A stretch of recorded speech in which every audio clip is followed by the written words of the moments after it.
Members will form the quorum and there's also the appointed time. May I call the meeting to order?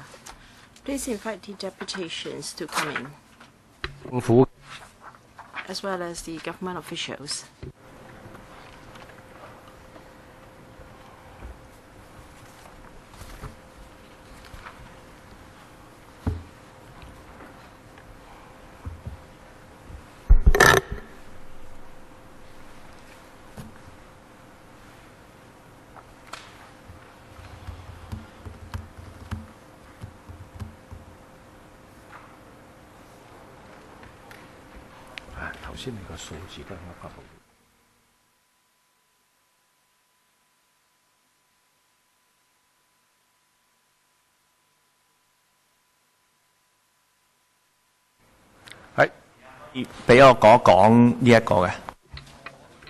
Yes, I will give you the floor, but after we have met with the deputations.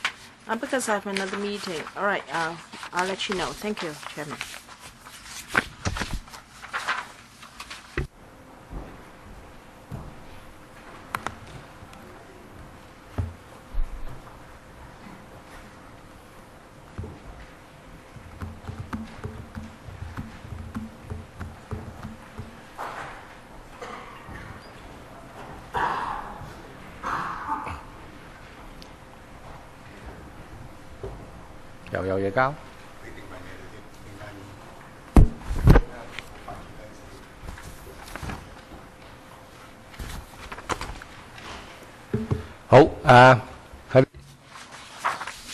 First, let us welcome the deputations or individuals present for the meeting.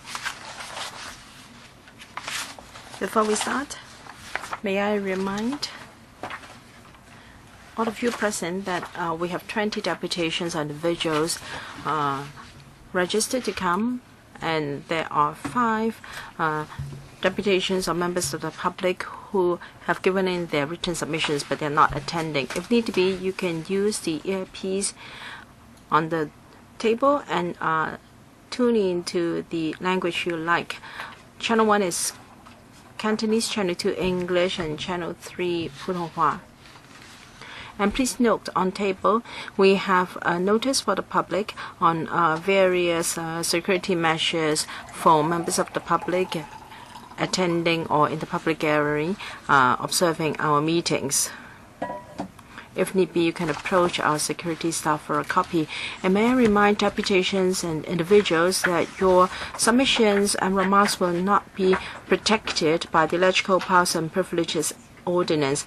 And for deputations or individuals that have yet to submit written submission, you're free to do so after the meeting for follow-up by the administration and the subcommittee.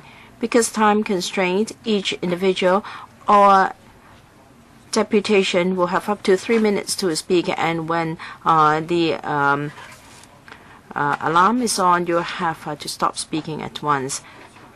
All right. Administration, do you have any briefing? No, thank you. This is the second public hearing for this subcommittee in relation to the revised proposed increases. In the first hearing, there were 38 deputations and individuals. 31 were against or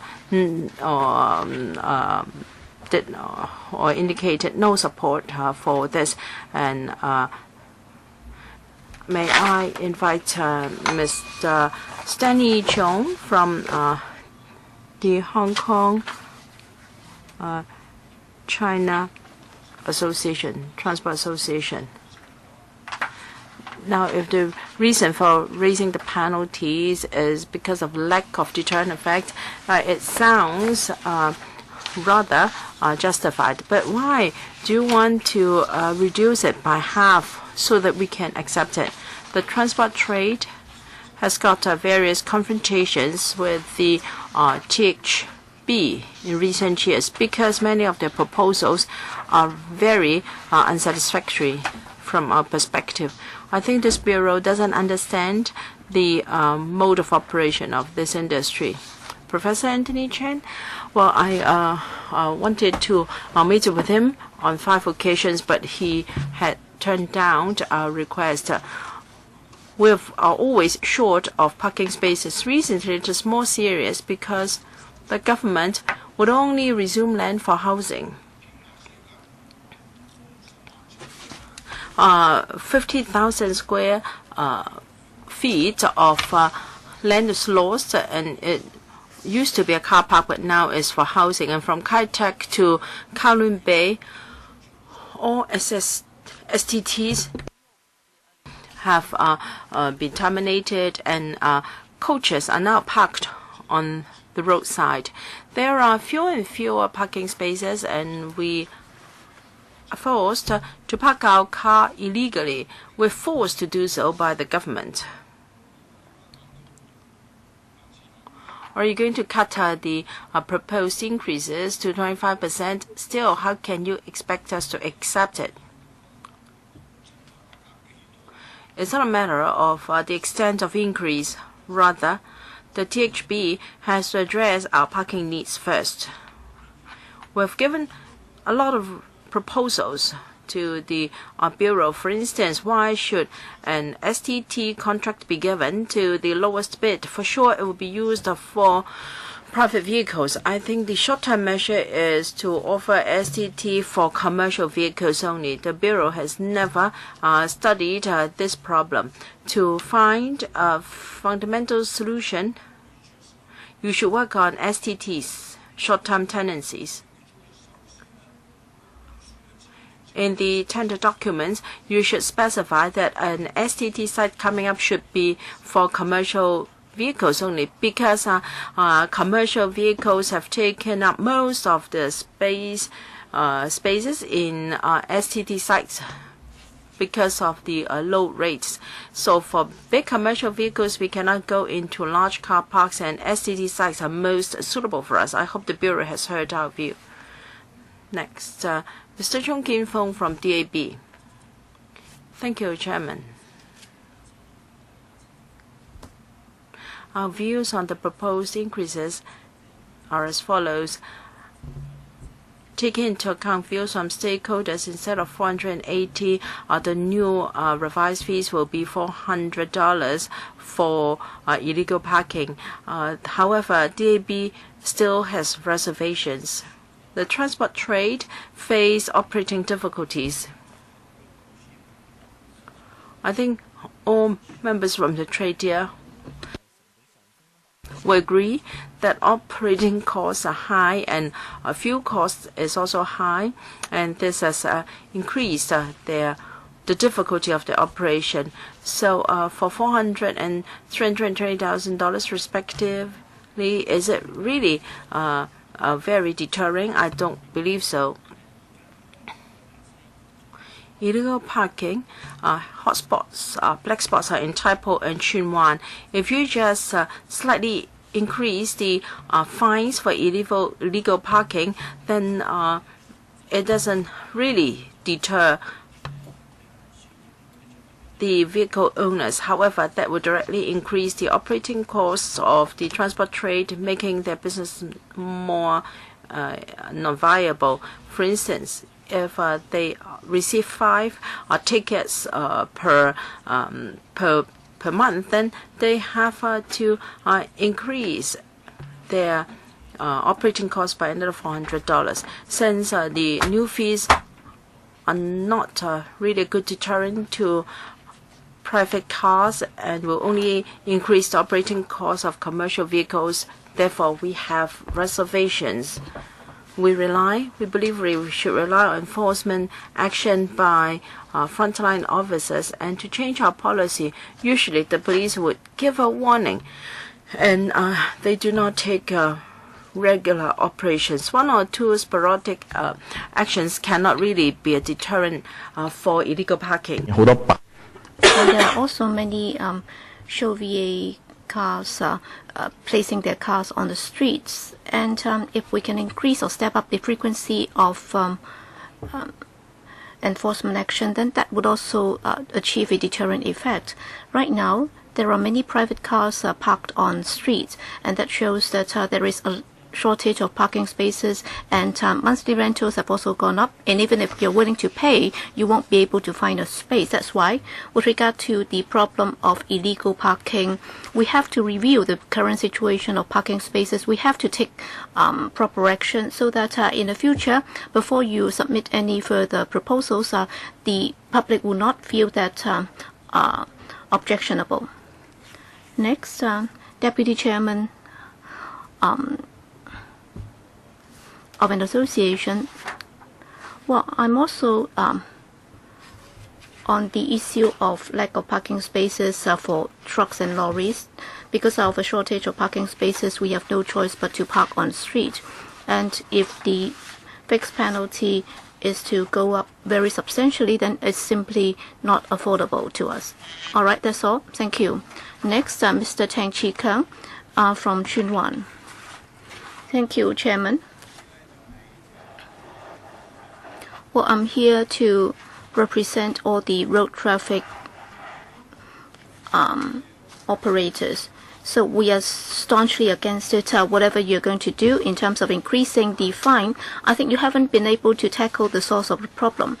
Before the meeting, I submitted some pictures to the chairman, and from the pictures you can see it's very simple. I think one of the members, I think it's Jeremy Tam, who took some pictures of lorries parking on street overnight. And these are the areas where I pass by every day at Kai-Tak Street. In fact, if you look at all the parking spaces, less than 10% would be available for parking. So what have they been used for? All right, you can see that you have the tips of the environmental tips and so on. So they've been placing all sorts of things on the parking spaces, and the administration has never told us that, all right, last time they told us that there were 80 parking spaces available, but then where are they distributed? Where are they located? Well, as I know, well, at Kai-Tak Street, only 10% would be available. Okay, going to Qingyi, because that's the district where I go to work every day. That's why I go to that area every day. And you can still claim, and I think the police might as well go there and take a look. All right, we have all sorts of unauthorized vehicles being parked there. So they have taken up one of the two lanes already. So you're increasing the fine, and yet, as Mr. Cheong said, you simply do not have alternative for people to choose. Well, setting aside Kwai Chung and Qingyi in East Kowloon, well, from Wong Tai Sin to Kowloon Bay, not a single space is available, and there is only a parking lot, and they're actually increasing the rate to $1,000 a month. And then Home and Teen, there used to be three car parks, and they're actually put up residential buildings. And also in Hong Ham, the lots have been used for developing residential developments. So if the police would like to fill the quota, they can easily find 1,000, 2,000 vehicles illegally parked. And then in Chaiwan, there were two car parks, and then, well, one large car park is of a size of some 100,000 square feet, and is usually for commercial vehicles, but then now half of them have to go, and they will have to go to the smaller one, which is only about 50,000 square feet. And originally you only have to pay $5,000, and now you will have to pay $5,500, $5,200 a month. So it's not just about increasing the fine, and then you'll be able to achieve the deterrent effect. You haven't resolved the problem of shortage of parking spaces, and you just think that by increasing the fine you'll be able to resolve the problem. What kind of logic is that? Next, from the China, Macau, Hong Kong Association, Mr. Chen. Well, if there is no adequate supply of commercial parking spaces, we should freeze the increase of fine for commercial vehicles. There are several problems here. First, this is unprecedented because in terms of land use, the administration is only inclined to providing land for housing development. As we can see, as far as our trade is concerned, there has never been such a serious problem of shortage of parking space. you have over 2,000 commercial vehicles in Ho Man Tin and all the way from Wong Tai Sin to Yau Tong, you are actually recovering most of the parking spaces. So for those working in Kowloon East, where should they park their vehicles? They may have to go all the way to Ching Yi. That's for the short term. And they may even have to go all the way up to the New Territories. Okay, there is no choice, and they are forced to park on street, and every month they'll have to pay 5 tickets.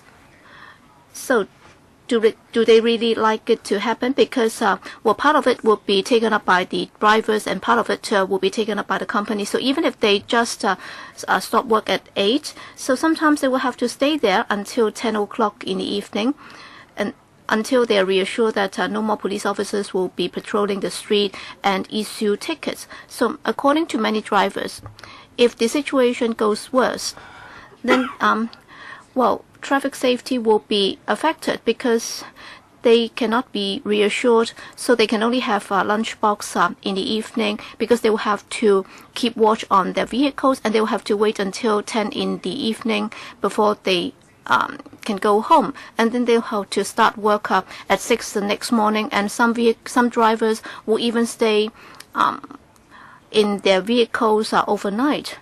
So they can't turn on the air conditioning, and as a result, they'll have a hard time overnight. And some companies might even arrange for them to go to the New Territories to park their vehicles. All right, it takes an hour before they can go there.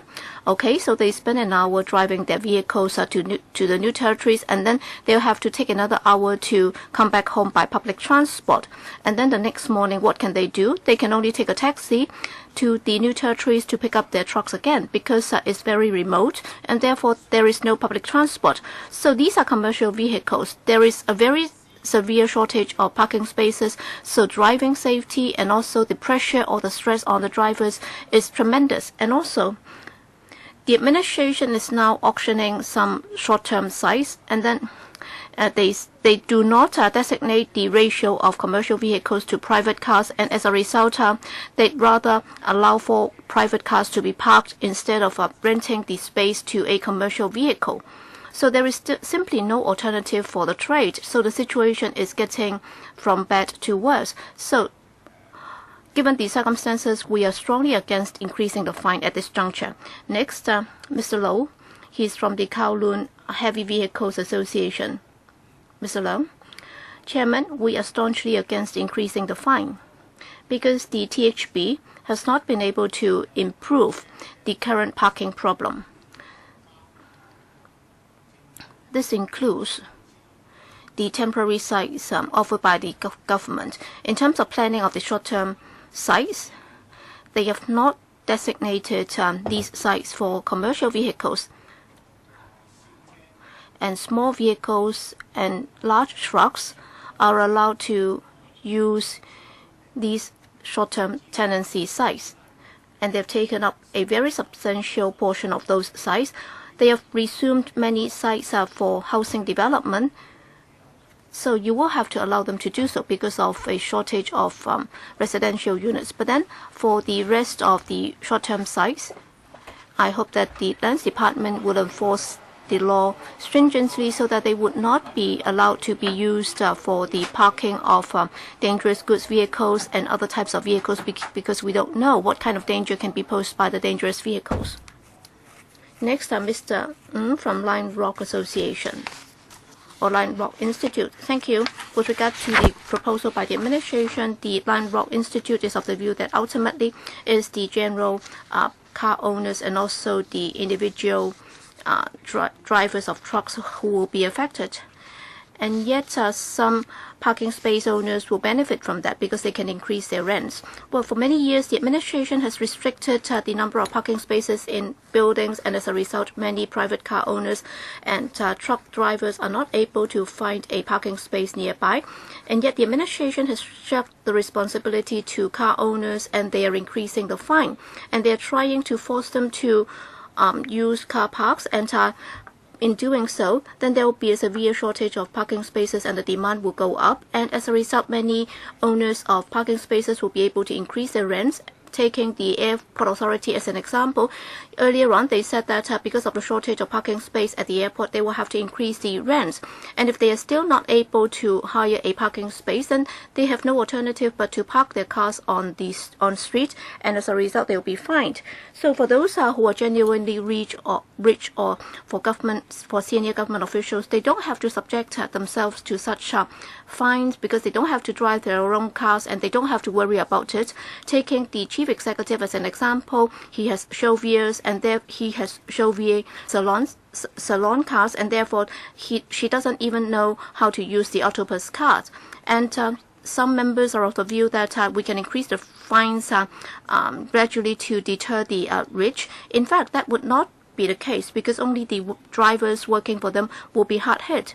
So there is also a serious waiting time for public rental housing. Do we want to introduce fines for them so as to deter those earning more from staying in public rental housing?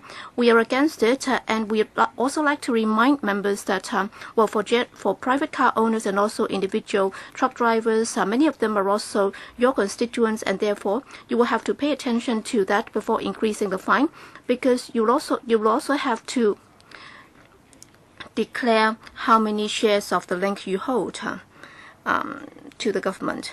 Next, from the Democratic Party, Mr. Chu. Well, I'm from the Democratic Party.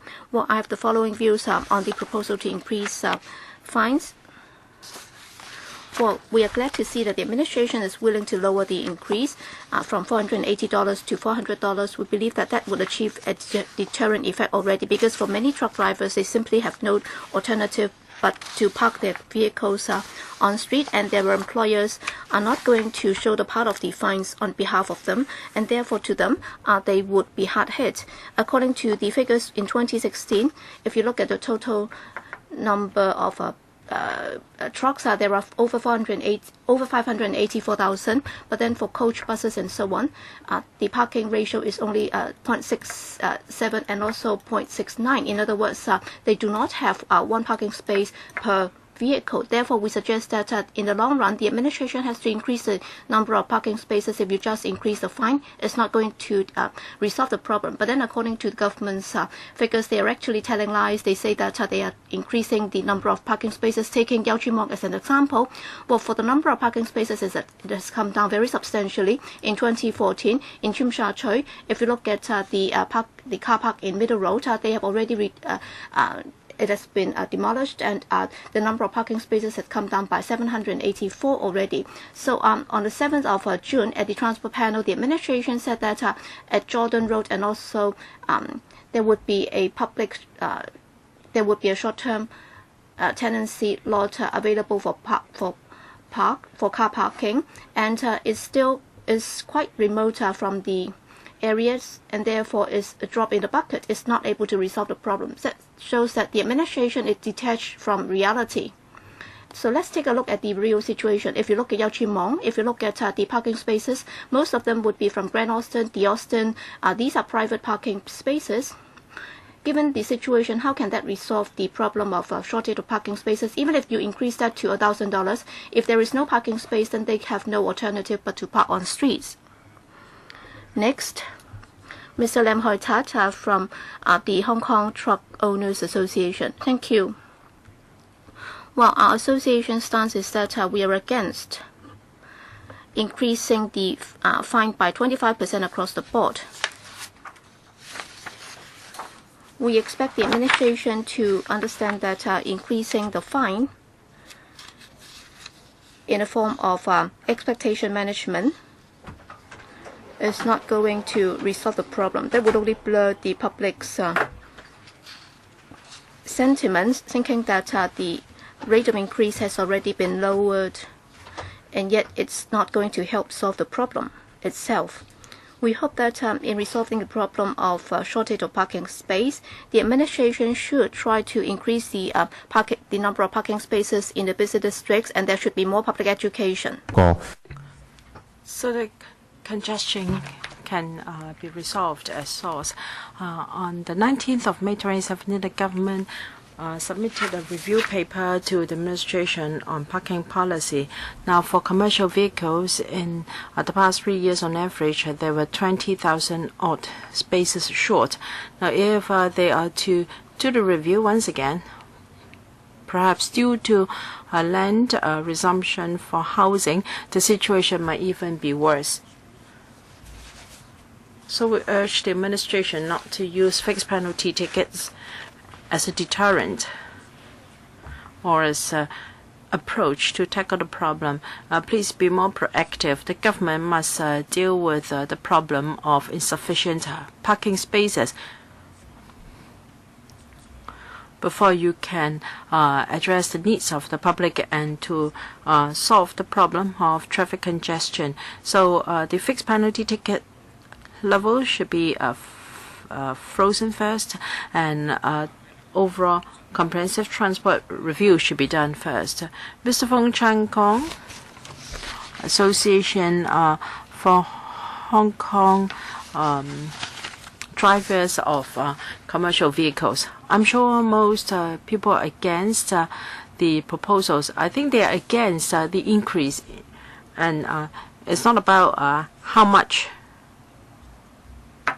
but it's the proposal. Now, for littering, the fine was increased from 600 to 1,500, and there was not such a strong objection because littering is really illegal. In Hong Kong, there are ample rubbish bins. You can see one every few feet. But here we are talking about different issue. According to the paper, the proposed increases is partly due to inflation. For the transport industry, are we victims or beneficiaries of inflation? If we are already victims, then the government is rubbing salt over our wounds. If the proposed increase is to beat inflation, and under justification is to increase the deterrent effect. Now it's $450. Now, for the middle class or people who can afford a chauffeur, an increase of 80% of $80 will not deter illegal parking at all. But for us grassroots drivers who rely on it as a living, $450 may well be a one-day wage for us. And many speakers talked about nighttime parking. In fact, even more serious is the lack of parking spaces for daytime for loading or unloading of goods. We're not asking for a parking space, we just want a loading bay so that we can stay there for 15-20 minutes and then we'll go. This is our daily work, and what we face, the problem we face is we work hard but we cannot find a space and then we get a fine. Now, even if we work hard and if we receive a fixed penalty ticket, then that would mean the wage for the whole day will go down the drains. Mr. Wong Siu Wing from the Association of Trailers. Well, for most of the time, we have loading and unloading platforms for our activities. It's just that in some limited in limited cases, we have no choice because there is no loading and unloading platform, so we still have to park our vehicles there illegally. So no matter how much the fine is, we still have to do so. At the last hearing, some speakers asked whether for commercial vehicles can they operate at night time only. I don't think this is possible. We are finding it hard to recruit drivers even during the day. And if you ask our young people to work at night, that is entirely out of the question. That means we cannot operate in that manner. Even we are to double the wages for nighttime drivers, then the operating costs will be very high. So consumers and ordinary members of the public will suffer. So our association is strongly against any kind of fine increase. You have to solve the problem at source first. For places where we don't have any platform for loading and unloading, you must give us parking spaces. Mr. Chen Fuxing from the Hong Kong Association of Logistics. The government has lowered the extent of increase from 50% to 25%. We find this regrettable, and we are strongly against this proposal, because so far there is no proper parking spaces for us to load and unload during the daytime and to park our vehicles after work. If the government thinks that by increasing the level of fines they can solve the problem, they are just burying their heads in the sand, because the approach here will only generate more confrontations and grievances, and is making it harder for the transport trade to operate. The urgent task for the government is to study the needs for parking spaces from the private and commercial vehicles, and it should also readjust our road transport network, and to gather big data for parking situation at night and at the daytime and during the daytime, so as to study and formulate long-term strategies. And at busy spots in the commercial area, there should be road sections and some restricted zones for us for loading and unloading. And in places where people's daily lives will not be affected, there should be road sections at night and on holidays for us to park our private vehicles, so that vehicles can park there without breaking the law. And increase in the level of fines should also be considered after all these measures are introduced, because increasing the level of fines is just a stopgap solution.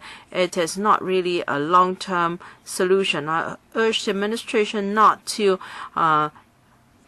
bulldoze its way through this exercise and ignore our views. Only can such a government get the respect of the community. So members and chairman of the subcommittee, please listen to the voice of the transport industry. Understand our difficulty, and only consider increasing the fines after we have sufficient parking spaces in Hong Kong. Mr. Ben Hon,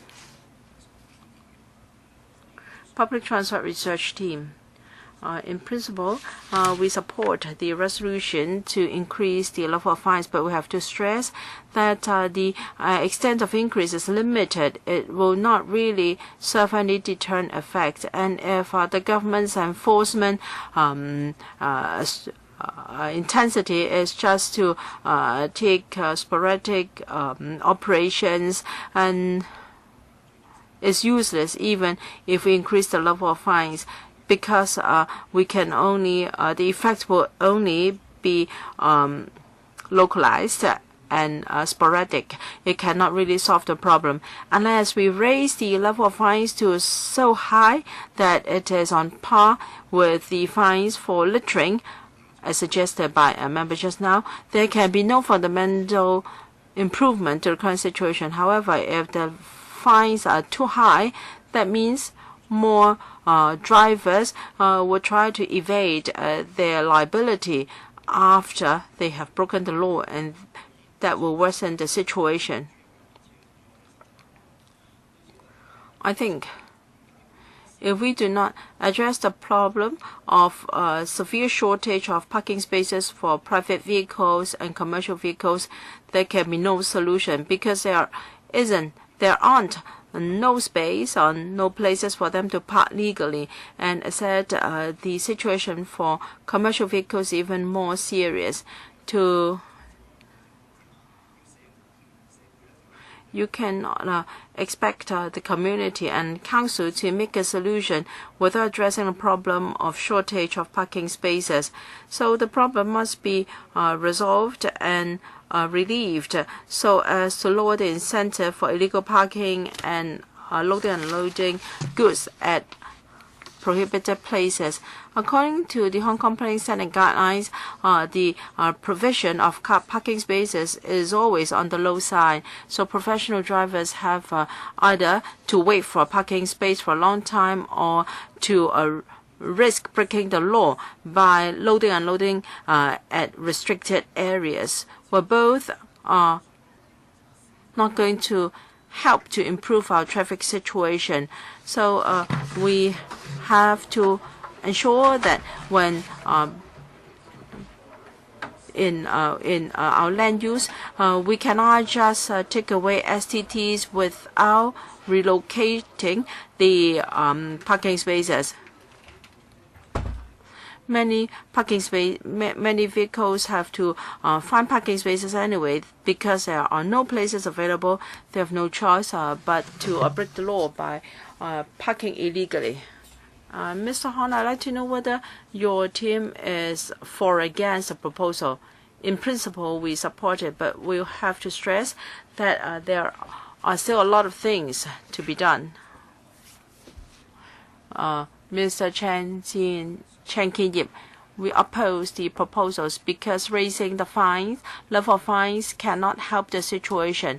It may deter drivers from illegal parking and they try to find proper parking spaces, but we don't have enough car parks. The car park in Tsim Sha Tsui has been pulled down, and the one at Middle Road is also demolished. So Tsim Sha Tsui have now 2 car parks less than before.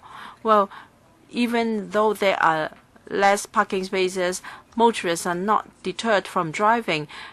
Can we reduce the need for housing simply by cutting supply? Of course not. This will only increase the level of rents. Cars have to wait outside car parks waiting for a space, and that will cause a long queue outside these car parks, and that will congest the traffic. Now, because the demand for car parks is too high, parking fees can increase, and this will offset the deterrent effect caused by raising the level of fines. So even though you increase the level of fines, there will still be traffic congestion and there will still be illegal parking. So the best approach is to increase the supply of parking spaces. Failing that, even if you increase the level of fines, drivers will only drive their cars away to evade enforcement action. And after that, they drive back. So roadside congestion will spill over to congestion on the road, and the exhaust will only increase or aggravate air pollution. The LP has asked that a study on car parking spaces be done. We're grateful that finally the study is in progress. Before the completion of the study, no increase in fines should be introduced.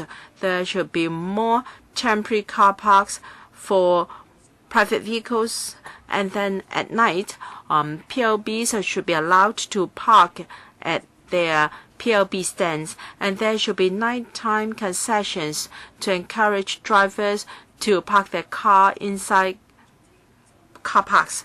Government car parks. So the only way to address traffic congestion is by increasing parking spaces. Mr. Chen Hin-kui, the Concerned Group for Public Transport. Thank you. We are inclined to support the proposals, but we have to make clear that we are just discussing the symptom and we are not addressing the cause of the problem. Because the real problem is a lack of parking spaces for commercial vehicles in particular. In the past decade, there's been a 5,000 space reduction in commercial vehicles. We are still 20,000 parking spaces short for commercial vehicles. So what has the administration done in terms of planning? In the past, we only relied on STT sites to deal with the need of commercial vehicles. Now the administration is trying to scramble for land for housing development. So where should the commercial vehicles go? Well, for parking space for commercial vehicles, it cannot be done by just setting aside a small piece of land. So you will have to look at where they live and also where they operate. So these would be closely linked to where they park their vehicles, and yet the administration has never done any survey on that. All right, what if you increase the fine? What is going to happen then? We can see that the police would be rather relaxed in enforcing the law. They would just be asking or calling up the driver to ask him to drive his truck away. Well, this has often been seen. So given the fact that the police are not going to enforce the law very stringently, what's the point of increasing the fine? Because if you're not going to enforce the law, then it's not going to take any effect. Well, at today's meeting, what we have seen is that if the frontline officers of the police are not going to enforce the law, and therefore they have to submit this paper saying that they have to increase the fine, pretending that they are trying to tackle the problem. But then in terms of planning, law enforcement, and so on, the administration has been encouraging illegal parking by its action. Last but not least, in terms of town planning in the urban area, it's been done very badly because in some car parks they have never been designed for the loading and unloading activities for trucks, and as a result of that, large numbers of trucks have to carry out their loading and unloading activities on roadside, and that has caused a lot of congestion. That's why what we'd like to say here is, yes, we will agree to the increase of the fixed penalty fine. That might be one of the ways to go to resolve the problem. But then the first thing to do is to resolve the problem of car parking, in particular for commercial vehicles. The administration has to be more down to earth in carrying out planning for that. Next, Mr. Ng from the Public Light Bus Association in Kowloon. Mr. Ng, thank you, Chairman. Thank you, members. We are staunchly against it. Without sufficient parking spaces for us, we will be staunchly against it. We are strongly against the increase in fine. That's all. Thank you. Next, Mr. Lui Chok Ming from the Professional Crane Association. Yes, on behalf of our association, we are against the proposal. The reasons are as follows. Well, I find it strange because on this occasion, when you look at the proposal and also the parking parking space supply public hearing, apparently the two are very similar, because according to what you told us, you were trying to tell us that there are sufficient parking spaces. It's just that the increase in the past 10 years might not have been as substantial as those for private cars and passenger vehicles. All right, you have increased the number of parking spaces. There are still problems. That's why you will have to rely on increasing the fixed penalty for traffic offences in order to deal with the problem. But then if you look at the situation for 2013, 14, and 15, obviously there has been very substantial growth. But then what happened back then? In fact, our trade knows it very well, because back then there was another policy that was to phase out pre-Euro and also Euro 1 vehicles. So back then you had that policy in place, and that's precisely the period during which many of our cranes have to be phased out. But then now, after phasing out those vehicles, we have to replace them with the new vehicles, and as a result, we're talking about a capital spending of some $1 million to $2 million, and yet the administration is only prepared to offer us a compensation of $300,000. So obviously, for many of us, we are drivers of those vehicles, and getting the $300,000 will not enable us to procure a new crane, and we will have to buy a passenger goods vehicles in order to continue with our business. So if you look at the government's paper for 2013, 14, and 15, if you look at the growth in lorries and trucks, in fact, that has dropped. What I'd like to say is that the shortage of parking space is still very much a problem. So please do not say that that's because there has been an increase for parking spaces for private cars and goods vehicles, and therefore you have to increase the fine in order to resolve the problem. So we are strongly against it. Thank you. Thank you. Okay, we have Mr. Paul Zimmerman, who has just arrived.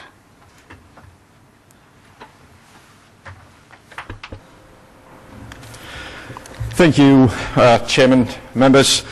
Designing Hong Kong and District Councillor Paul Zimmerman are both in favour of higher penalties for fixed penalties for parking.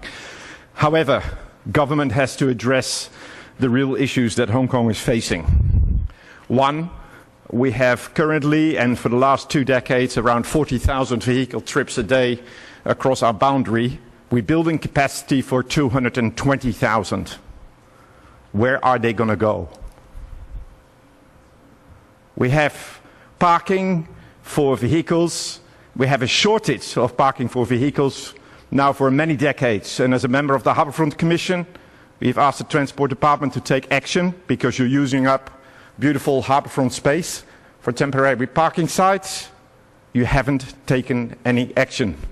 The Chairman is fully aware of this because he and I agree that we need more parking, and we disagree because I don't want it on the waterfront, and the only sites available currently for him are on the waterfront, so we have a disagreement there. But it's a real issue that Hong Kong is facing. No action from the Transport Department on these long-term issues. So if you want to address the parking problems, you'd have to be seen by the public to address the real issues. As far as the areas that are heavily congested, take for example Central, where we want to do ERP, electronic road pricing. The planning and standards guidelines continue to suggest that we build more parking with new developments inside the central area, instead of putting the parking facilities on the north side of the Connaught Road, Gloucester Road corridor, so that those vehicles do not have to drive through the congested areas. So it's not even an issue of how many parking spaces, the issue is also where do you put those parking spaces so that vehicles are not having to circulate congested areas. That requires a strategy, a park and walk strategy. Again, it is entirely absent from your papers, from your strategies, from your plans, from the Hong Kong Planning and Standards Guidelines. So those are just 3 long-term issues the Transport Department fails to address. So if you want to have community commitment to issues like higher fixed penalties, you have to be seen to address real and existing parking issues, transport issues, and you have not addressed them. Thank you, Chairman. Thank you. All right, thank you. Okay, we had a total of 18 deputations who have spoken, and 15 are against it, and 3 said that in principle they are supportive, but then they are also very concerned about the existing problem of lack of parking spaces and also the loading and the locations for loading and unloading activities. And different deputations have also spoken about the possible solutions to the problem, and they've also brought up some problems. For example, for meter parking spaces, they would have to be used until 12 midnight. But then, is that the best solution? Because they will have to go back again before midnight to put in money. And the administration has been resuming sites for housing development, and as a result, there are fewer car parks. And because of the shortage, many drivers do not have enough rest, and in the end, that might also affect road safety. And also because of the lack of parking spaces, and if you increase the fine, then car parks will increase their rates. So would that be unfair to the users? And inflation is not a good reason, because at present it's already very deterrent, because for the drivers, if they have to pay that, they will suffer. And in particular, you're talking about a severe shortage of parking spaces in the busy commercial districts, and the administration should launch its long-term traffic study. And as Mr. Zimmerman just said, if the administration were to introduce ERP in the future, he also said that the location for the parking spaces would also be important in order to avoid vehicles going into the core business districts. So, administration, what's your response? Can you give us a summary response before I open the floor to members? Thank you, Chairman. Thank you, deputations, for coming to share with us your valuable views on the issue. First of all, I'd like to clarify, because individual deputations have said just now that the administration is making use of the proposed increase in fixed penalty to resolve the problem. This is the only solution that the administration has. This is not true. In fact, we have adopted a multi-pronged approach, because we understand that traffic congestion has been caused by the substantial increase in private cars. And earlier on, we also conducted a study on traffic congestion, and the TAC also said that there's a need to control the growth of private cars. For commercial vehicles, the administration does not have a policy to contain the increase, because for commercial vehicles, they have their own economic purposes, and therefore we should not be controlling that. And the number has stayed rather steady, and therefore the objective of the proposed increase is to ease the current traffic congestion on the roads. Just now, we have listened to your views very patiently and carefully.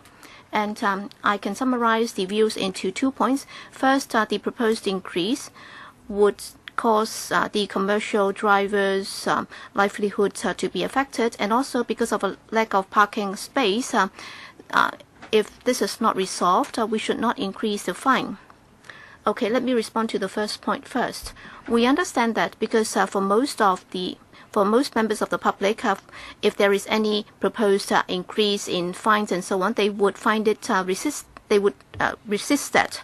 We can understand that sentiment. But then we have explained that the purpose of this proposed increase is that we'd like to restore the deterrent effect of fixed penalties, so that the police would be able to enforce the law more effectively if the traffic is smoother.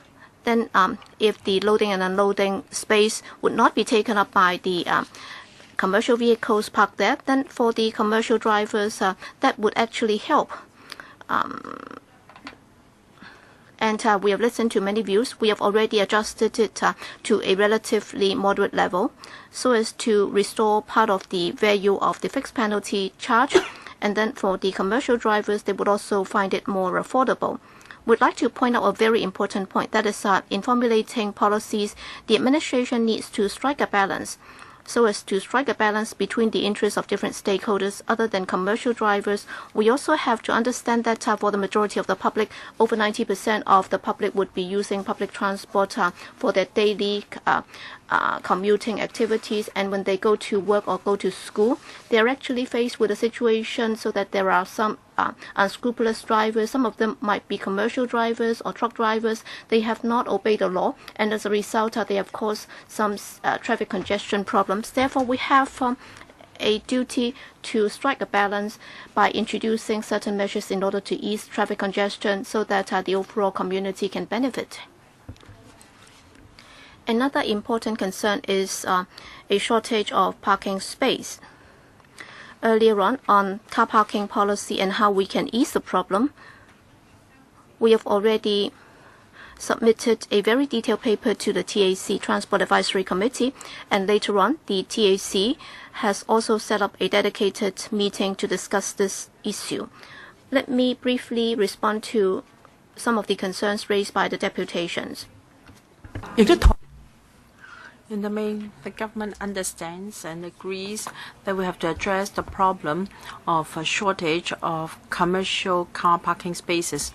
we have launched short-term measures such as nighttime parking spaces. The TD will also commission a comprehensive review of parking spaces for commercial vehicles to see how we can increase the supply. I hope members understand that we are tackling this problem very proactively.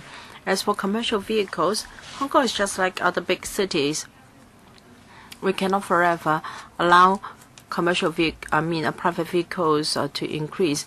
In terms of transport, environmental protection, and sustainable development, we cannot allow private cars to increase indefinitely, and therefore we encourage the public to use public transport, and where appropriate, we will provide the appropriate number of parking spaces for private cars. Some speakers said we should wait until the lack in parking spaces for commercial vehicles is resolved before we increase the level of fines. We beg to differ because this is not really a solution. It will further erode, allow inflation to erode the deterrent effect of parking spaces. It will cause our traffic congestion to worsen, and will also harm the public. And therefore, we have lowered the proposed increases to strike a compromise so that we can accept this proposal, and we can at least partly relieve traffic congestion. In the long term, this will also help the livelihood of drivers of commercial vehicles. Thank you. Ms. Law. Now it's time for questions, so each member can have 5 minutes. Mr. Lau Kok Fan. Thank you, Chairman.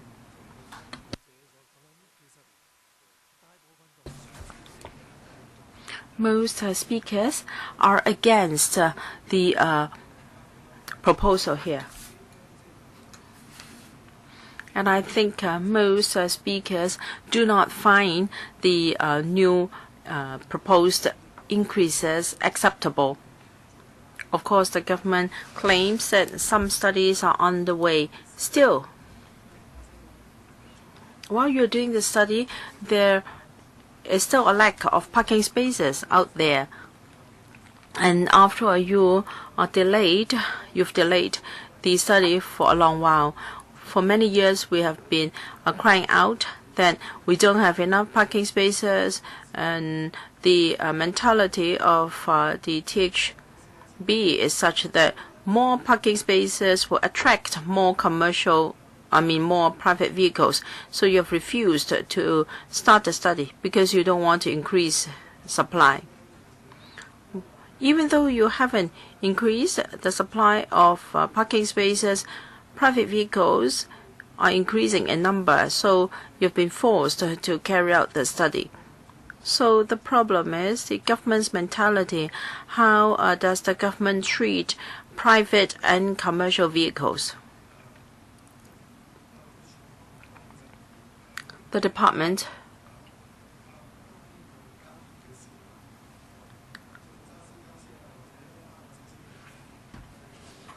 said that we should not cause any confrontation between public transport commuters and drivers of commercial and private vehicles. You think that by increasing the level of fines, it will be a solution, but I beg to differ. All right, I want to know how can the deterrent effects of fixed penalty tickets be diluted? What other than inflation? Well, the last increase was done 23 years ago in 1994. We understand that the drivers of commercial vehicles have not seen their wages increased according to inflation. We do understand inflation is one consideration, but there are also some other statistics. In 2016, the number of fixed penalty tickets issued saw a 20% increase compared to 2015. So illegal parking is very rampant. Double parking, triple parking, and even at fire hoses where parking should not be allowed, or in front of zebra crossings. This is quite common, even though it was never seen in the past. So even though the government or the police has stepped up enforcement, individual drivers are still blatantly breaking the law, because it's all because of matter of cost effectiveness. Well, if by illegal parking they only have to pay $300 odd, then the consideration is very different, and therefore we see the need to increase the level of fines to restore its deterrent effect. I don't agree that this is a good solution for double parking and triple parking, or parking in front of a fire hose. I think at these locations you can just tow the vehicles away and not just issuing a fixed penalty ticket. However, the approach you adopt here is just a general increase in all the fines. As a result, drivers at large will suffer. But for company cars or people who have chauffeurs, they may not mind at all. So I have suggested at a number of meetings that you should adopt more targeted approach. We allow you to increase the level of fines for some of the offenses. So for very serious offenses, such as parking in front of or next to a fire hose, a fire hydrant, you just tow the vehicle away. So I'm against this across the board increase in level of fines. I think Ms. Law was wrong in talking about deterrent. Because the total increase should be the increases plus opportunities or the likelihood of enforcement. Now, because enforcement has been stepped up, the possibility of getting a ticket is greatly enhanced. So if you just look at the inflation figure, is wrong. Yes, they have not taken into account the medium income of drivers now compared to what it was 23 years ago.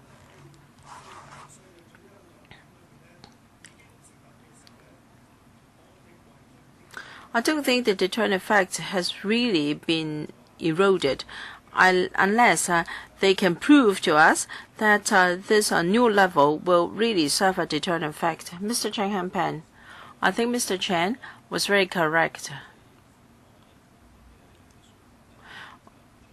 I think the government usually responds to aspirations of some members of the community by increasing the level of fines.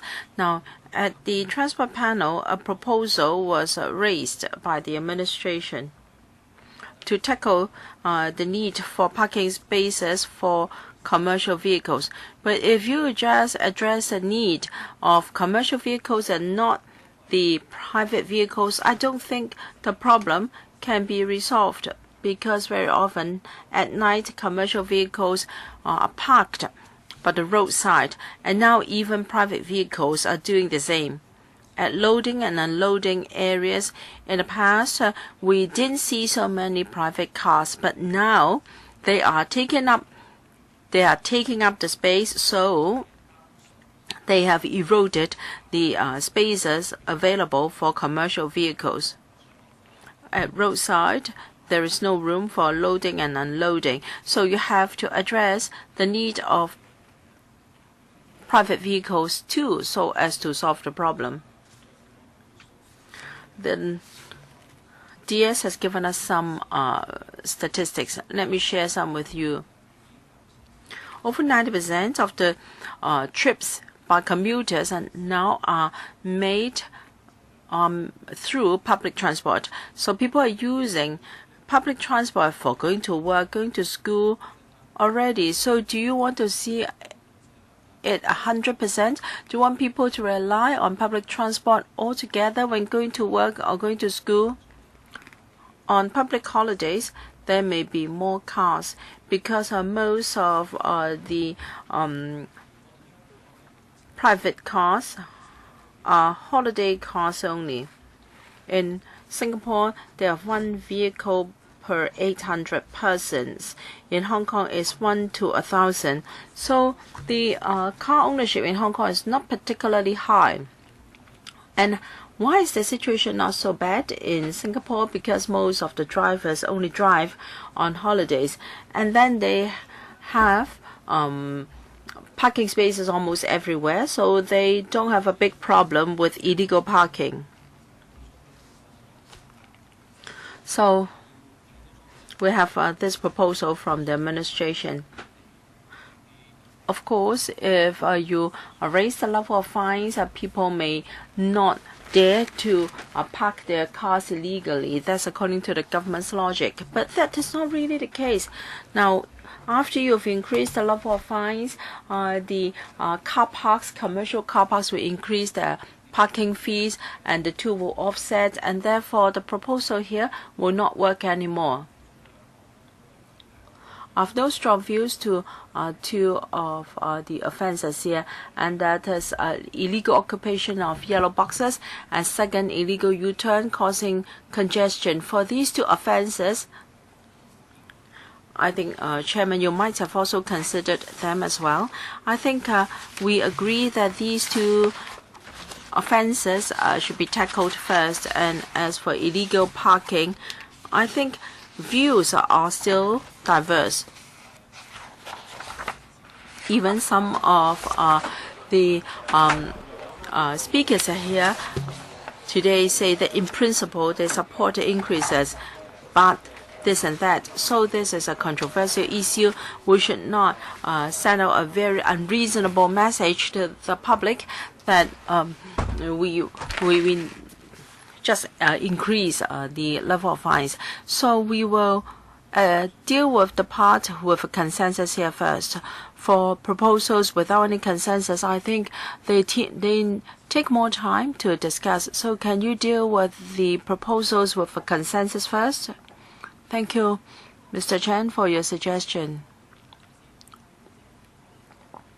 May I first respond to a comment made by a member of the deputation. On the 26th of April, we submitted a paper to the panel, and we said that the number of fixed penalty tickets issued against the number of vehicles we have in Hong Kong. Well, in 2005, the ratio was 1 to 1.11. In 2016, 1 to 1.28. So the number of tickets issued is higher compared to the number of vehicles. That is, the probability of getting a ticket has increased. Still, we see illegal parking being very rampant, and therefore we must increase the level of fines to increase the deterrent effect. And I agree with Mr. Chen Hanpan that we should not send a wrong message to the public, and that is logical, condone illegal behavior. Whether it be illegal occupation of yellow boxes or illegal U-turn, they are traffic offences, and they are also causing traffic congestion. So we should not condone such behavior.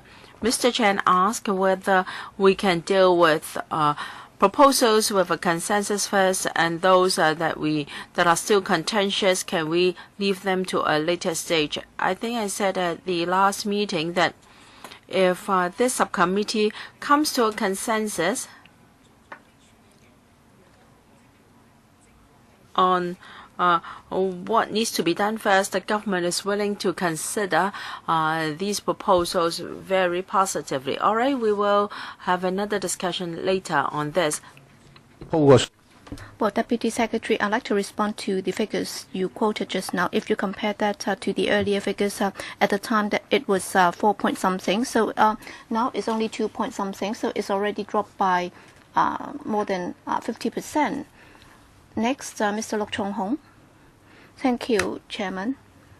I'd like to reiterate that the FTU is against the proposed increase, whether it's by 50% or by 25%. There are many justifications or arguments that have been put forward by the deputations today, because parking is still a very big problem, and as a result, many have been forced to go against the law, in particular for commercial drivers and also the frontline operators. Their income is already not high, and if they have to pay for the fine, it can take up as high as half of their pay. I'd like to put this to the administration that is under the current parking policy. Have you been able to make the best use of our spaces? I can give you two examples. First, for coach buses. At present, for some of the school buses, they have dedicated parking spaces, and they are designated school bus parking space. And very often, you can see that trucks can park on those parking spaces, but then under the current law, they are not allowed to do so. And then for fire engines, they have been exempted. And then if you look at the link and also other car parks, it's very difficult for them to grant this exemption. So there has been a waste of some resources. And if you look at the school buses, they have difficulty finding parking spaces. That's why they have to be illegally parked. And also, do we have a policy to encourage the so-called outdoor parking lots? So can they be turned into multi-story car parks? Because on the mainland and even in Taiwan and Japan, it's very common. In fact, I've heard that before, but then there might be some policy constraints, and probably because of the terms of the short-term tenancy leases, they might not be permitted to do so. So does the government have any policy to tie in with these operators so that they can have automatic multi-story car parks on these short-term tenancy sites, so that you can substantially increase the number of parking spaces, and as a result, you can also help resolve the problem of the shortage of parking spaces? Deputy Secretary. Thank you. Concerning school buses, I think Mr. Lok knows the issue well. The Housing Department has designated some truck parking spaces and turned them into school bus parking spaces. And for the link, it can also apply for some waivers from the administration, and the administration will positively consider such applications and grant permissions. And in February 2017, some 456 truck parking spaces have been converted into parking spaces for other vehicles, including PLBs and also school buses and so on. And the Lands Department has already approved such applications. Mr. Lok also talked about some STT sites. Can they be turned into automatic double-deck parking spaces? In fact, if you look at the nature of such STT sites, they are on short-term tenancy only, and therefore they are only used for short terms. And also, concerning land use, within a very short period of time, such sites might be resumed by the government very shortly. That's why, in most cases, the operators would not be prepared to invest very heavily in converting such sites into double-deck car parks. As to how we can make the best use of such sites, in our commercial vehicle study, one of the important parts of it is to build multi-story commercial car parks, so that we will be able to make the best use of the plot ratio, so that our commercial vehicles can be parked in these commercial car parks. So that's the way forward. Hopefully, that can help ease the problem.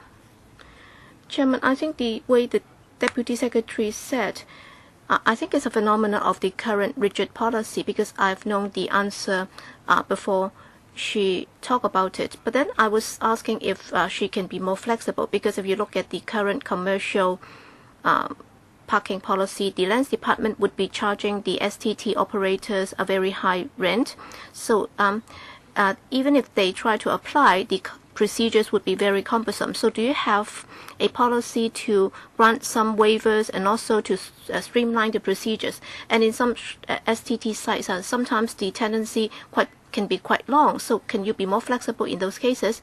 If you are talking about STT sites for commercial vehicles, well, the Transport Department has already introduced some short-term policy so that these STT operators, when they renew their contract, they can also increase the number of parking spaces for commercial vehicles. During the past 3 years, in some 13 STT sites, we have already increased the number of parking spaces by 800 to 1,000.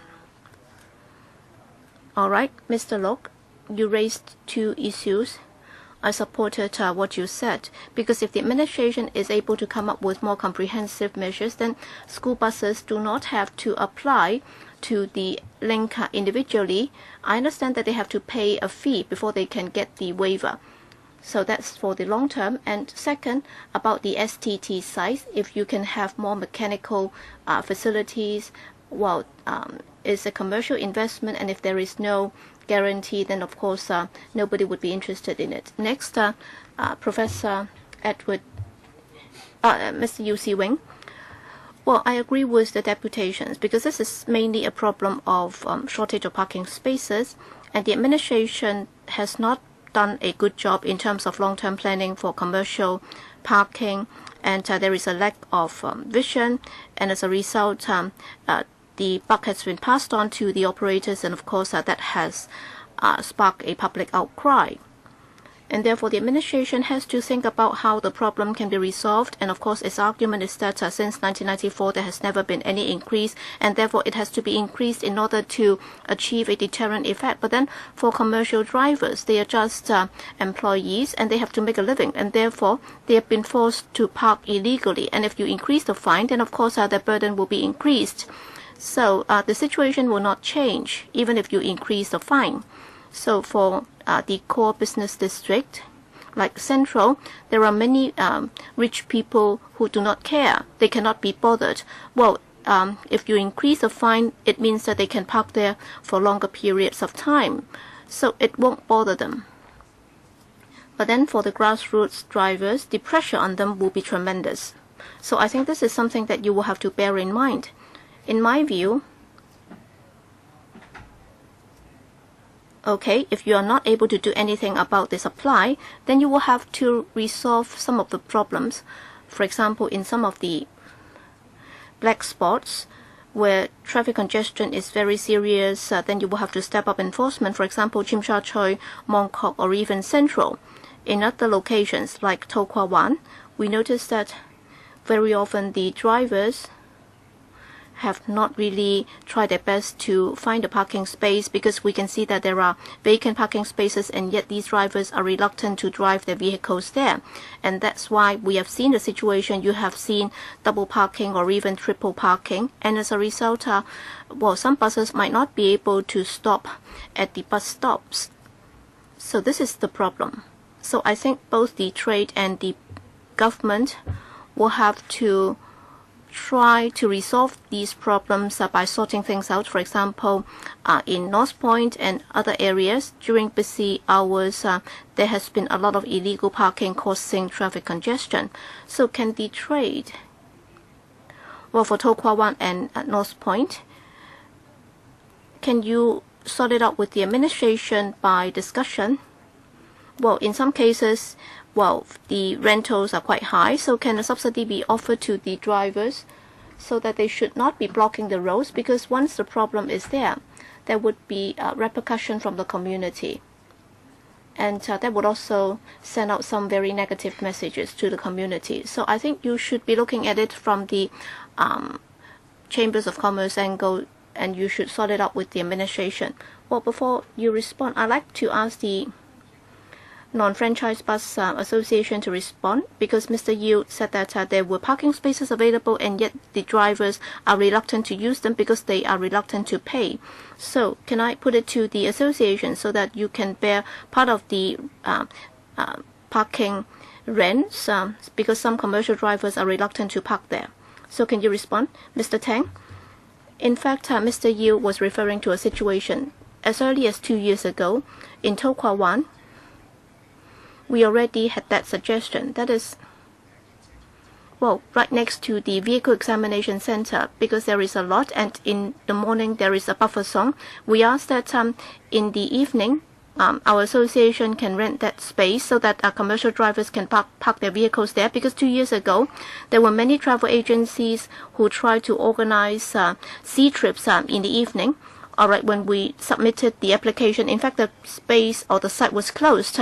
So we were willing to pay, and yet the site was closed for 2 years. And just last week, there were 5 vehicles involved in this traffic accident. And of course, there might be some human problems. The reason why there were 5 vehicles involved, that's because they were not able to park their vehicles right next to the examination center. And the congestion was so serious that it was totally unacceptable. So that site that site was even larger than the vehicle examination center. So we were willing to pay. And we also took it up with the Transport Department and the Lands Department. We tried to resolve the matter with them, but then as soon as we submitted we raised the subject with them, this site was closed for 2 years. The administration did not get any revenue, and then for commercial vehicles, we have nowhere to park our vehicles. I'd like to ask, well, for this particular issue, Transport Department, Assistant Commissioner, do you have any response? Because I was also involved in the negotiation. We asked that the site be made available for them to park their vehicles, and yet the site was subsequently closed for 2 years. Why? Well, Chairman, I don't have the information with me, so can I submit the information later? Okay, we'll take it up later with you. Mr. Yu Si-wing. I think these are practical issues. In individual districts, we might have similar incidents, and therefore the administration should talk to the stakeholders so that they can come up with a practical solution to the problem, instead of just dealing with the problem by brushing everybody with the same brush. Okay? Please be brief. Well, in To Kwa Wan, I think the real issue is that, how many tickets have been issued to the drivers? We have offered the drivers some choices. I think the administration is very rigid. They have never considered where the drivers are living, and also the parking demand in that particular area. Most of the drivers would be low-income earners. But then you're talking about when they start work, instead of parking their vehicles during night time. Well,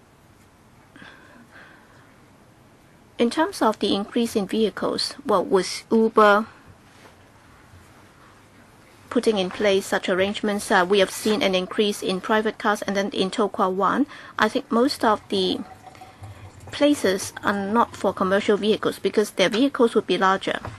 I think for the 2 lanes, 3 lanes, we have many private cars parked there. Well, Mr. Yu was asking, all right, if there are appropriate sites available for coach buses, for example, because of the rentals involved, the associations and car owners, are you willing to shoulder some of the rates so that drivers would be more willing to park in those car parks? Yes, Mr. Zimmerman. Wafu estate redevelopment plans were presented to me several times, and I pointed out to the Housing Authority that many of the residents are goods vehicle drivers and coach drivers. Currently, they park illegally on the side of the road because there are no other facilities nearby. It then appears that the Housing Authority has no incentive to provide parking facilities for such vehicles in their buildings. So a review of the Hong Kong Planning and Standards Guidelines may be in place, and for all new housing estates that are currently being planned, there should be spaces included for good vehicles and coaches so that residents can actually park at night close to their home so they can join their family on time. Okay, thanks. 秘書長有冇回應? Okay, any response from the Deputy Secretary?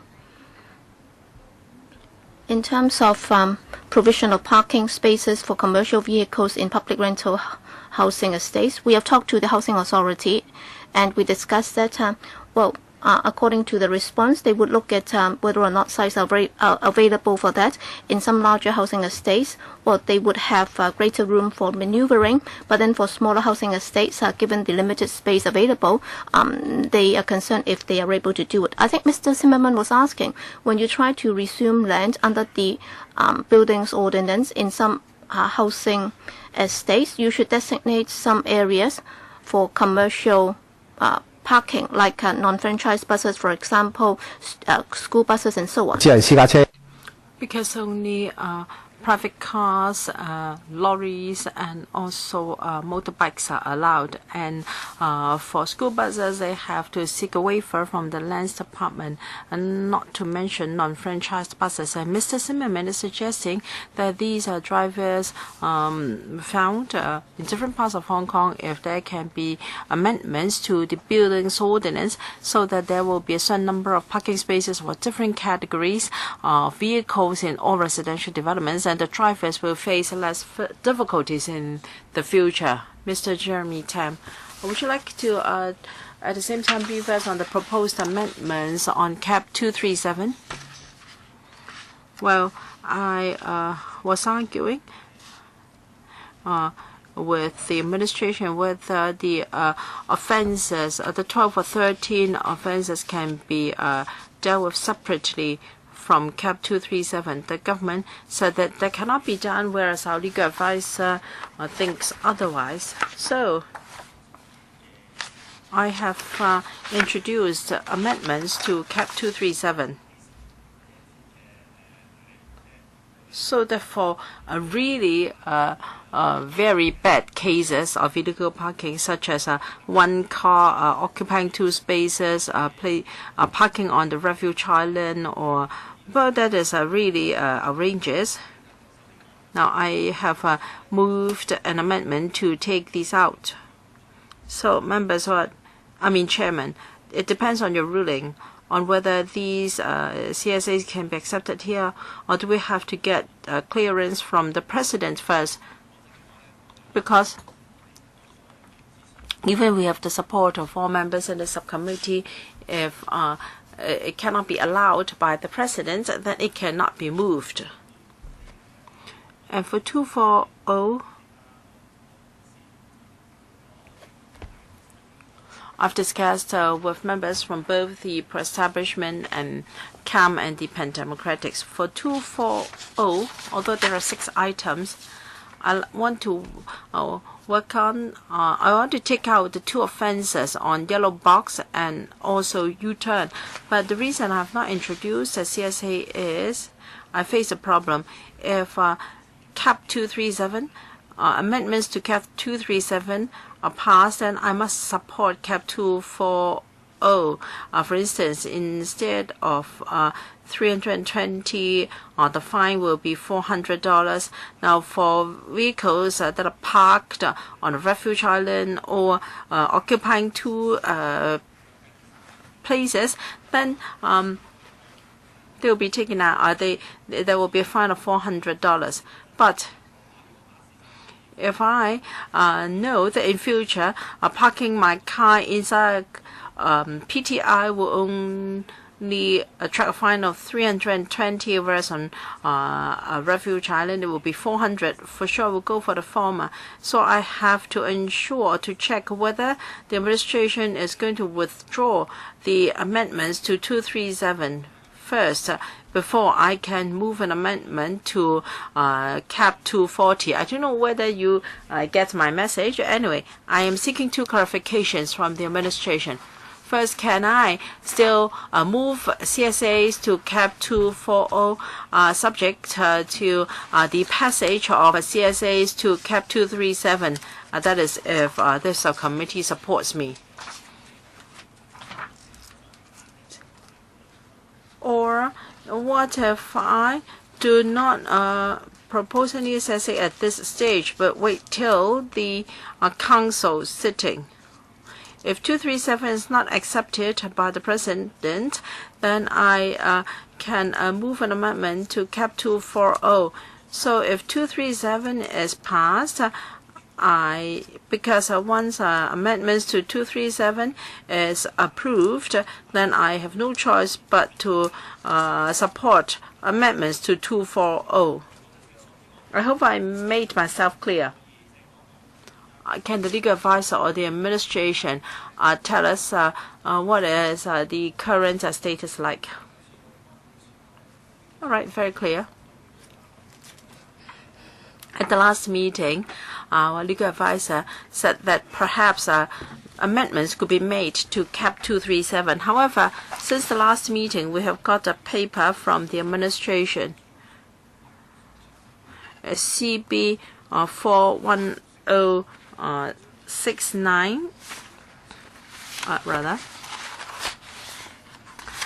is another paper to explain whether Cap 237 or 240 can be amended.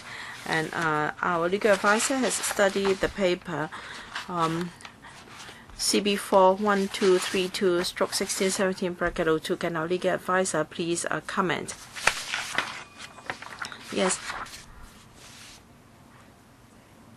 I've checked LegCo's handset, and I said that Cap 237 is uniformed system.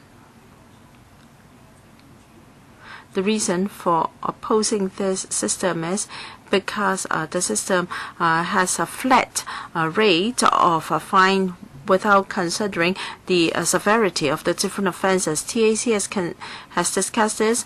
For instance, there are proposals that there should be a sliding scale, and the fines should be determined according to the severity of the offences. However, the proposal was not considered by the TAC Traffic Advisory Committee because the uniformed system of fine was more straightforward. So we have to consider the legislative history of a piece of legislation and also the record in Hansard when the legislation, when the bill was discussed. So TAC has also considered this, and I have also checked. There is another ordinance, Fixed Penalty Criminal Proceedings Ordinance. The bill was introduced in 1974, and when the AG moved a second reading debate of the bill, he said that the offences in this ordinance was a bit different from the offences in the Fixed Penalty Traffic Contraventions Ordinance. He said that for illegal parking, or the contravention was rather usually has a certain degree of consistency, and therefore a uniform rate of fine was appropriate. But for Cap 240, the offences came in different gravity, and therefore there was a schedule to lay down the different levels of fines. So if we consider the legislative history of a piece of legislation, we have to take all these into account. That is for Mr. Tam's consideration. Of course, we can decide whether we want to move this or not, and the President will then give a ruling. But the President will take into account the history, the legislative history of the two ordinances. To put it simply, our legal advisor told us that there was a discussion in the Council in the past, and the conclusion back then was the fines should be at the same level. So from both the legal advisor and the administration, Cap 237 could not be amended. Of course, it's up to you, Mr. Jeremy Tam, as to whether you still want to move this CSA subject to the ruling by the President. My judgment is if the two advisors, legal advisors, are of was the same, then you're getting a clearance from the President should not be too high. And I think, what is your view? assuming that I will not pursue my proposal in relation to Cap 237, and if I move an amendment to 240, I'm just worried that if the government's proposals are passed in the Council to Cap 237, can we then withdraw our proposed CSAs to 240? Because that will be unreasonable. So if Cap 237 amendments are passed, then if I still move amendments to Cap 240, then it is rather unreasonable, because it will be the fine will be lower for the two offences. I think these are two different resolutions. Responding to Mr. Tam's question, let me stress that the President will take into account a number of factors, among which will be the legislative history of Cap 237. So what I said would only be some of the factors the President would consider. It is still up to the President to decide what should be the ruling. Administration, we don't have the opportunity to get further advice at this stage, but usually we are using two different resolutions to amend two different ordinances, but the two are linked, and therefore they are being scrutinized by this subcommittee together. When it comes to voting in the Council, I think they will be voted on separately. All right, understood. If I decide to move an amendment to Cap 240, will I have the opportunity to do so at the next meeting? OK， 或者你解釋下好嘛？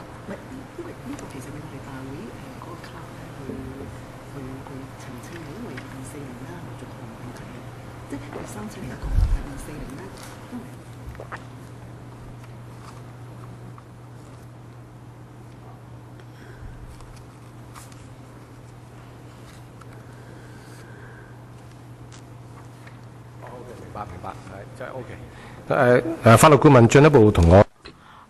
The legal advisor just explained to me that these are two separate resolutions, and they will be dealt with separately by the Council. And the 6 items under Cap 240 will be voted on in one go, not separately. So if we agree that the level of fines should be different, then I think it will be more convenient if the amendments are to be moved by the administration. Otherwise, we have to consult the President. Oh, well, my assumption is that Cap 237 cannot be approved. Otherwise, there is no point in taking out A and D, that is U-turn and yellow box, in Cap 240, because it's either 450 or 320. As for the level of fines, we do not have a level of fine that is 480.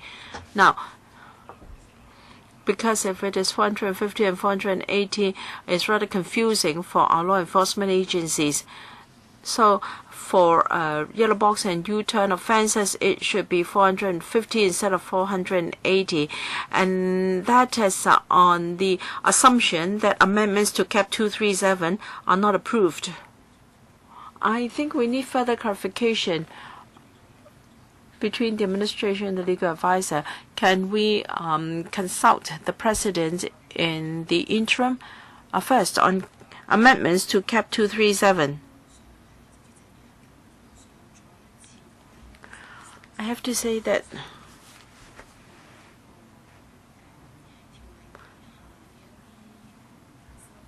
The amendments to Cap 237 and Cap 240 are introduced by means of two separate resolutions.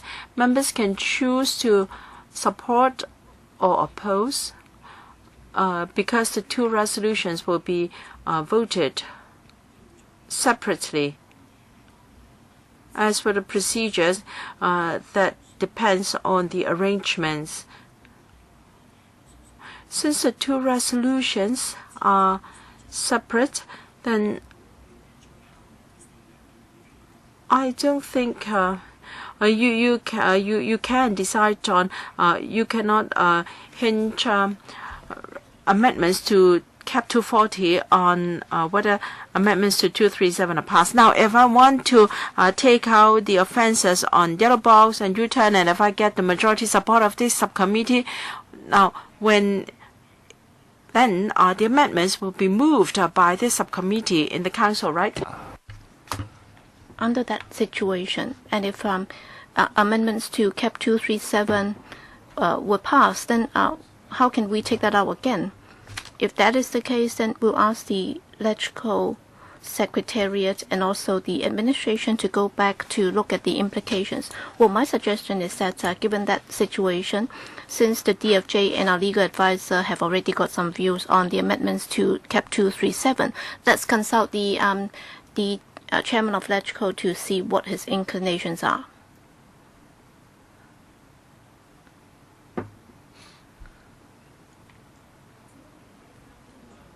Maybe we can go back to find out more about the procedures.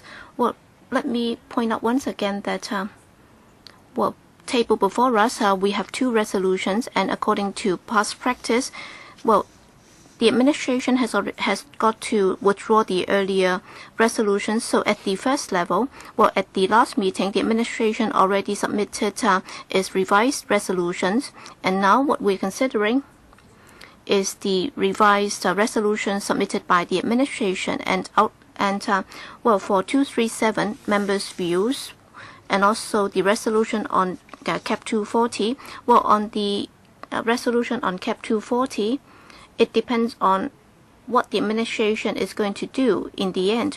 Would it be submitting its original proposal or the revised proposal, and then we can consider or take the matter from then onwards. And if the subcommittee has the consensus, and we may have to put it to the vote, so that for the two items under Cap 240 about yellow boxes and also U-turning. So if members are of the view that that can go first, then according to my recollection last time, the administration also said that if this is a consensus, then the administration will be prepared to consider your views. So Deputy Secretary, what's your views on this now? And then Mr. Jeremy Tam also said that for Cap 237, there might be some problems. So will the administration be able to come up with some suggestions? Deputy Secretary? Well, for those of us here, of course we will have to put that to the vote, but then from what I've heard so far, apparently nobody is in support of passing Cap 237. All right, Mr. Tam, you said that if there is room to maneuver, then you would be moving that, and if it cannot be changed, and if it has to be passed in its totality, then you would be withdrawing your proposal, right? So can I put it to you now? Let's say if Cap 237 cannot be separated, what's your view? Will you be in support of that? All right, DAB is against it. UC Wing, against. Mr. Chen? If it's bundled together, then I might have different views. What do you mean? I'm just looking at Cap 237. Well, okay, if it has to be made consistent. So would you support the administration's proposal to increase it by 25%? Well, I haven't spoken because I was at the other meeting just now. And if you ask me, well, despite the fact that many deputations are against the proposed increase, there are also deputations that are in support on condition. So I would be prepared to support it on condition. So we cannot just wait until after the parking problem is resolved in dealing with this fixed penalty issue.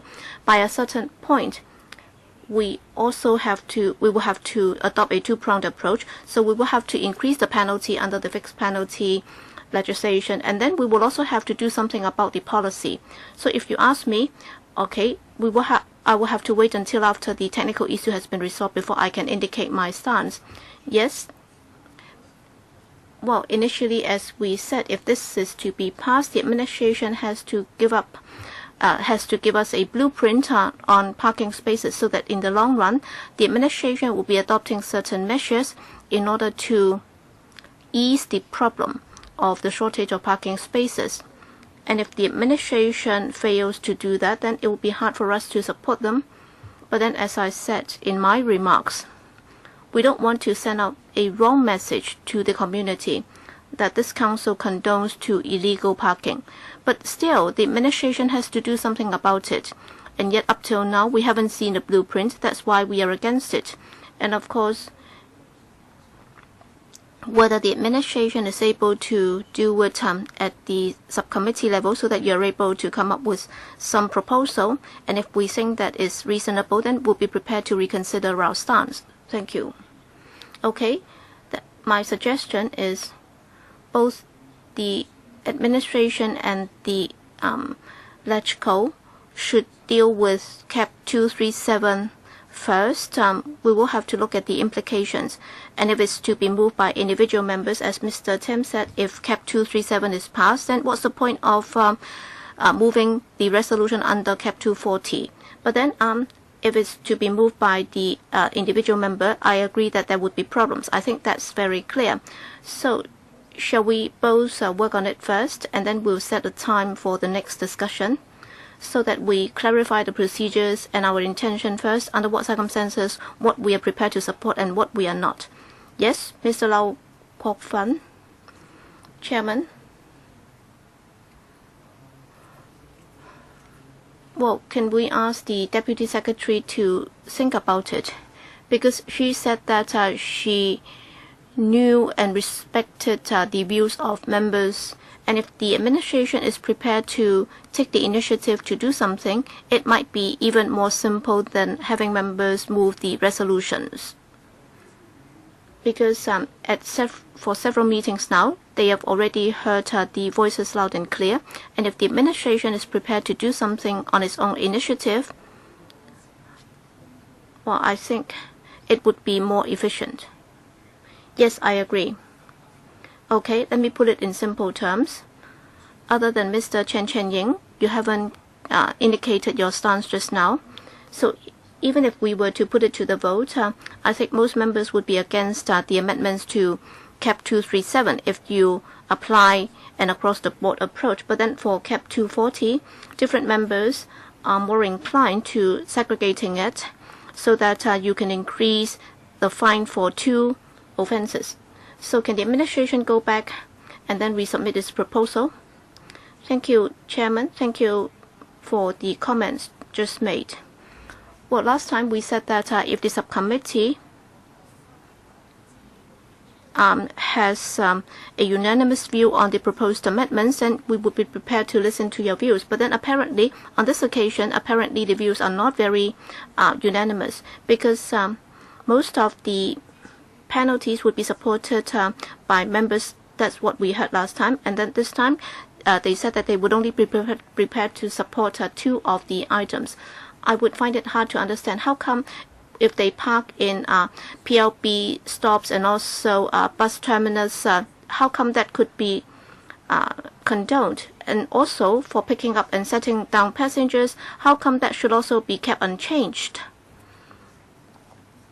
That would also affect traffic.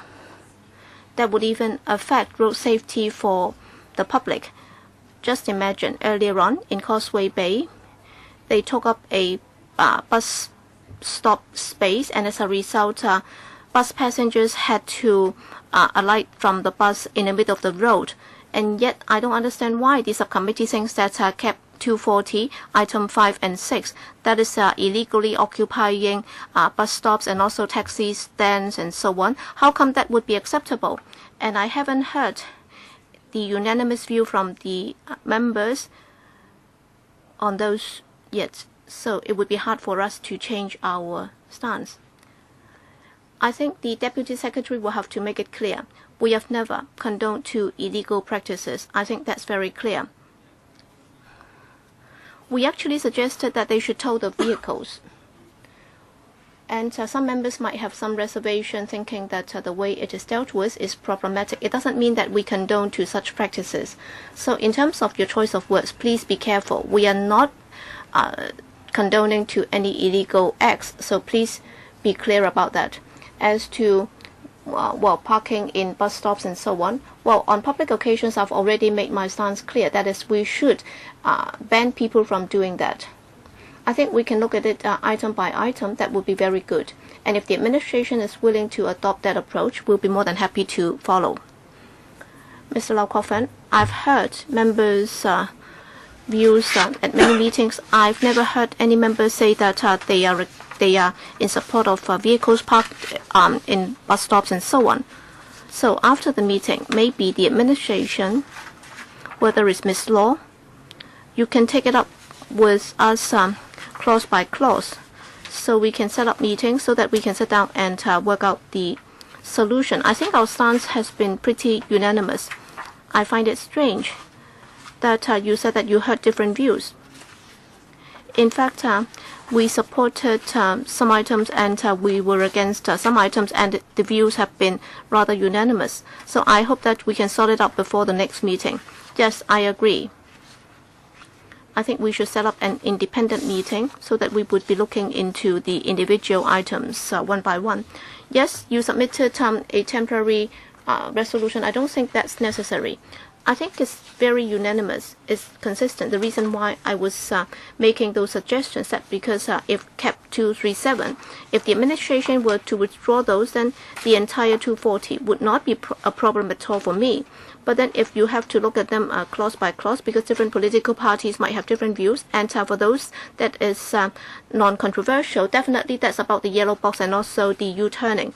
So for us, for me, E and F, that is for PLB stands and also public bus stops, I would be prepared to support it. The Civic Party would be prepared to support it.